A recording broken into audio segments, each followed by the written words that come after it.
मैंने कहा है कि जिनको सनातन धर्म को पूरी दुनिया में लोग अनुयायी हैं, उनकी पूरी दुनिया के लोग मानते हैं, जिनकी बाबा केदार के प्रति आस्था है, जिनकी भगवान बद्रीनाथ के प्रति आस्था है, उन सबका हम स्वागत करते हैं। वो सब सनातनी है। जिनकी सनातन धर्म के प्रति आस्था है वो सब सनातनी है। क्यों नहीं आ सकते? सब आ सकते। गैर सनातनी पत्रकार मतलब आ सकते हैं। सुनिए, अरे एक मिनट, अच्छा सुनिए एक मिनट। ये जो आदि शंकराचार्य जी एक व्यवस्था कहने थे, मैं धार्मिक स्थान की बात कर रहा हूँ, धार्मिक स्थल। उन धार्मिक स्थलों में ये व्यवस्था है। किसको? आपने संविधान पढ़ा है? पहले आप संविधान पढ़ लीजिए। आर्टिकल 25 में आर्टिकल 25। हाँ, मैंने बता दिया। जैन धर्म, बुद्ध धर्म और सिख धर्म जो है संविधान में हिंदुत्व और सनातन है। आप संविधान पढ़ लीजिए। श्री बद्री केदार मंदिर समिति ने बजट प्रावधान किए हैं और उल्लेखनीय है कि बद्रीनाथ धाम के कपाट जो है कि 23 अप्रैल 2026 को खुल रहे हैं और 22 अप्रैल को बाबा केदार के कपाट विधि विधान से खुल जाएंगे, जबकि श्री गंगोत्री यमुनोत्री धाम के कपाट अक्षय तृतीया 19 अप्रैल 2026 को खुलेंगे।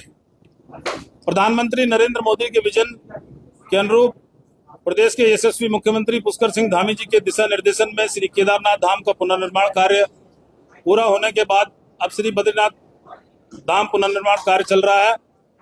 प्रदेश सरकार के स्तर पर धामों में तैयारियां त्वरित गति से चल रही हैं। बीकेटीसी का उद्देश्य श्रद्धालुओं को सुरक्षित, सरल और सुगम दर्शन व्यवस्थित करना। इसके लिए बजट में आवश्यक प्रावधान सुनिश्चित किए गए हैं। अभी तक जो 6 मार्च को जो है कि ऑनलाइन पंजीकरण प्रारंभ हुआ था, जिसमें कल तक 6.25 लाख लोगों ने जो है कि 4 धाम के लिए अपने पंजीकरण कराए हैं, जिसमें केदारनाथ के लिए 2,66,000 और श्री बद्रीनाथ जी के लिए 1,82,218 श्रद्धालुओं ने, श्री गंगोत्री धाम के लिए 1,15,763 और यमुनोत्री धाम के लिए 1,13,256 श्रद्धालुओं ने पंजीकरण करवाए हैं। ये 16 मार्च तक तीर्थयात्रियों का जो पंजीकरण है उसका डेटा मैंने आपको दिया है। विगत 10 मार्च को संपन्न हुई श्री बद्रीनाथ केदारनाथ मंदिर समिति में यह भी निर्णय लिया गया और बोर्ड में भी ये निर्णय लिया गया और तत्कालीन जो सभी हमारे जो तीर्थ पुरोहित और द्वारा कहा गया था कि गैर सनातनियों के प्रवेश पर रोक को ध्वनिमत से जो है कि बोर्ड में प्रस्ताव पारित कर दिया गया है। धामों में जो निर्धारित दूरी पर जो मोबाइल प्रतिबंधित किए जाने पर काफी लंबे समय से मांग थी, उसको भी बोर्ड द्वारा पारित कर दिया गया है। तो सीमित स्थान के बाद में जो है मोबाइल और फोटोग्राफी को जो है कि प्रतिबंधित किया गया है। बीकेटीसी अधिनियम में कतिपय प्रावधानों में संशोधन किए जाने हेतु राहुल की नियुक्ति नियमावली व परंपराओं के संबंध में श्री बद्रीनाथ केदारनाथ मंदिर समिति में पूजा दर्शन व्यवस्थाएं, बीकेटीसी को कार्यदायी संस्था नामित किए जाने, कर्मचारियों की पदोन्नति, स्थायी कर्मचारियों के वेतन विसंगति दूर करने, मानदेय बढ़ाए जाने आदि बद्री मंदिर को बद्री केदार में सम्मिलित किए जाने का भी प्रस्ताव बोर्ड में पारित हुआ है। यात्रा एवं दर्शन एसओपी, मंदिर परिसर दर्शन पंक्ति, रेलिंगों की मरम्मत, रंग रोगन, पेयजल, विद्युत व्यवस्थाएं, स्वच्छता, विश्राम गृहों में, आवासीय व्यवस्थाओं में व्यापक सुधार किया जा रहा है, जो कार्य गतिमान है। देखिए, जहां तक सेंगुल और रूप छड़ी और धर्म दंड की बात आप कर रहे हैं, ये हमारे संज्ञान में भी आया था। इस पर जांच चल रही है और उच्च स्तर की जांच चल रही है। जांच आने के बाद ये बात सही है कि जो धर्म धड़ी और धर्म दंड है, और जिसको रूप छड़ी भी कहते हैं, धर्म दंड भी कहते हैं और सेंगुल भी कहते हैं, एक पवित्र छड़ी है और ये परंपराओं से जुड़ा हुआ मामला है। इस पर जांच चल रही है। जिसके तरह से भी, जिस स्तर से भी ये त्रुटि हुई है, उनके खिलाफ कठोर कार्रवाई की जाए। बिल्कुल भी नहीं जाना चाहिए। ये नियम तो जाना ही नहीं चाहिए। छड़ी सिर्फ वहाँ डबल लॉक में जो है, ऊखीमठ में हमारा जो डबल लॉक, वहां पर जो स्थान हमारा वो है, ये जब यात्रा समाप्त हो जाती है, यात्रा समाप्त होने के बाद में ये सारे जितने भी ये हमारे जो धर्म से जुड़े हुए हमारे जो जितने रूप छड़ी है या मुकुट है या और भी बहुत सारी चीजें वहां पर हैं, उन सबको डबल लॉक में बंद कर दिया जाता है।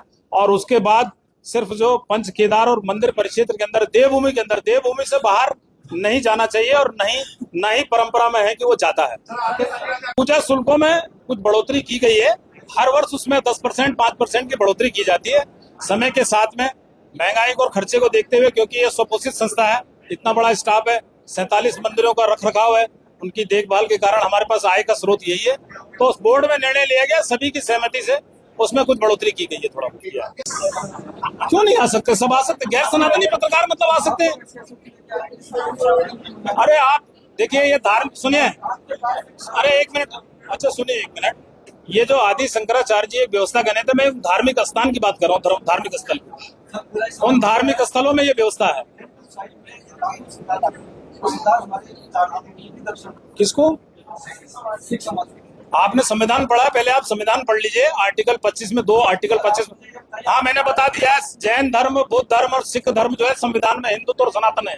आप संविधान पढ़ लीजिए और प्रश्न पूछिए जल्दी से। क्योंकि श्रद्धालुओं की संख्या लाखों में होती है, लाखों हाथों में मोबाइल होते हैं, इसके लिए कहां से लेकर आएंगे? हमारे पास पर्याप्त स्टाफ है। उसका प्रचार प्रसार वेबसाइट के माध्यम से जगह जगह वहां पर जो साइन बोर्ड लगाए जाएंगे।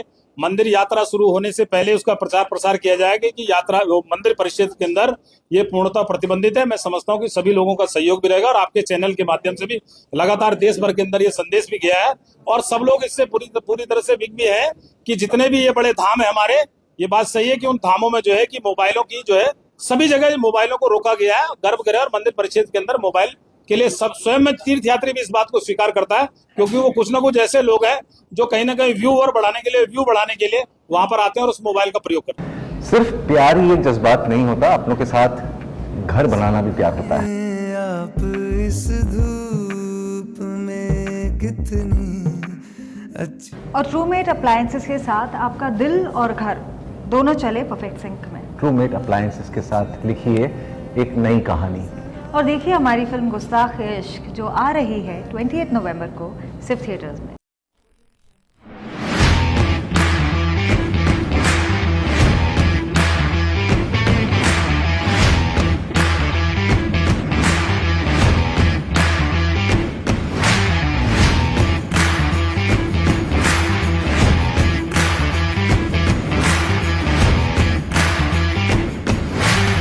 ट्रूमेट होम अप्लायंसेस। आपकी इस पर क्या राय है, हमें कमेंट कर जरूर बताएं। इसके साथ ही आप हमारे YouTube चैनल को सब्सक्राइब कीजिए। आप हमें Facebook, Instagram, Twitter पर फॉलो भी कर सकते हैं और संवाद 365 के साथ एक क्लिक में जुड़ने के लिए डाउनलोड कीजिए संवाद 365 ऐप।